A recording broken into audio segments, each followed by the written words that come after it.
अगर आप आर्थिक रूप से स्वतंत्र बनना चाहते हैं या पैसे की समझ और निवेश के बारे में सीखना चाहते हैं, तो रिच डैड पुअर डैड एक गेम चेंजर किताब है। ये किताब सिर्फ अमीर बनने की बात नहीं करती, बल्कि बताती है कि कैसे सोच बदलने से जिंदगी बदल सकती है। नमस्कार।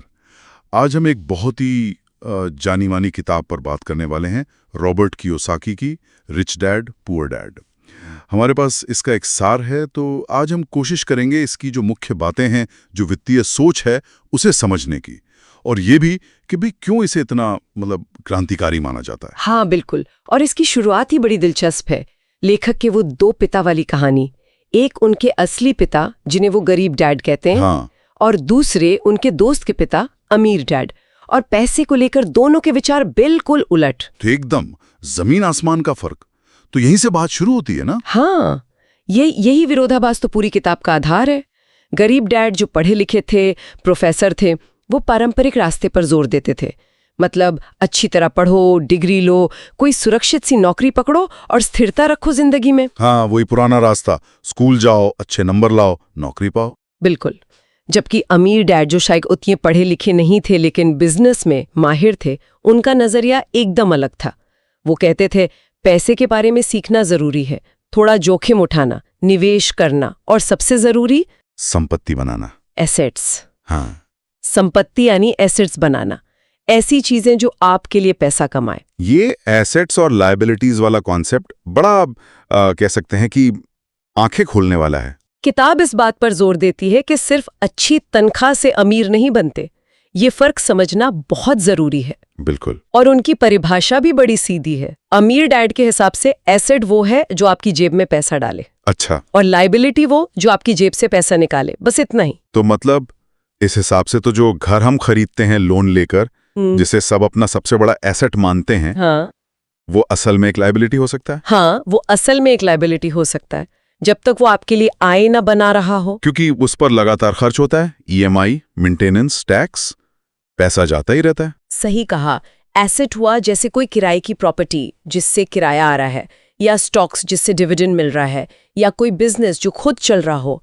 लायबिलिटीज जैसे आपने कहा, कार लोन, क्रेडिट कार्ड का कर्ज, ये सब। और ये जो समझ है, वित्तीय साक्षरता, ये स्कूलों में तो सिखाई नहीं जाती। नहीं, बिल्कुल नहीं।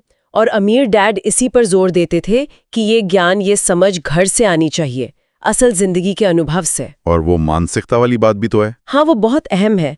सिर्फ ये कह देना कि मैं ये नहीं खरीद सकता, ये दिमाग को बंद कर देता है। अमीर डैड कहते थे सवाल पूछो, मैं इसे कैसे खरीद सकता हूँ। ये सवाल दिमाग को सोचने पर, रास्ते निकालने पर मजबूर करता है। ये एक तरह से सोच का नजरिया ही बदल देता है। तो इसका मतलब ये हुआ कि कितना कमाते हैं, उससे ज्यादा जरूरी ये है कि आप उस पैसे को मैनेज कैसे करते हैं, उसे काम पर कैसे लगाते हैं। वो जिसे रैट रेस कहते हैं, मतलब नौकरी करो, बिल भरो, फिर नौकरी करो, उस चक्र से बाहर निकलना, तनख्वाह के पीछे भागने के बजाय। हाँ, अपने पैसे को निवेश करके उसे अपने लिए काम करने देना। और देखिए, ये किताब 20 साल से ज्यादा पुरानी है, लेकिन आज भी बेस्टसेलर है। दुनिया भर में करोड़ों लोगों पर इसका असर हुआ है। हाँ, ये तो है। हालांकि कुछ लोग इसकी आलोचना भी करते हैं, है ना। कहते हैं कि ये जोखिम को शायद कम करके आंकती है, या सबके लिए प्रैक्टिकल नहीं है। हाँ, कुछ आलोचनाएं हैं, जैसे ये स्वरोजगार और एंटरप्रेन्योरशिप पे बहुत जोर देती है, जो शायद हर किसी के लिए मुमकिन ना हो। और कभी कभी लगता है कि पारंपरिक सुरक्षित निवेशों को थोड़ा कम आंका गया है। लेकिन फिर भी जो मूल संदेश है, वित्तीय शिक्षा और एसेट बनाने पर ध्यान देना, वो तो प्रासंगिक है। वो तो बिल्कुल प्रासंगिक है, इसमें कोई शक नहीं। तो कुल मिलाकर देखें तो ये किताब सिर्फ अमीर बनने के टिप्स नहीं दे रही है।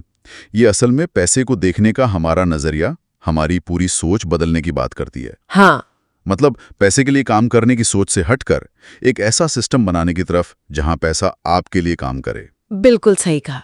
और अगर हम इसे थोड़ा और बड़े पैमाने पर देखें तो ये यही दिखाता है कि आपकी आर्थिक आज़ादी आपकी तनख्वाह से ज्यादा आपकी वित्तीय समझ और आपकी मानसिकता पर निर्भर करती है।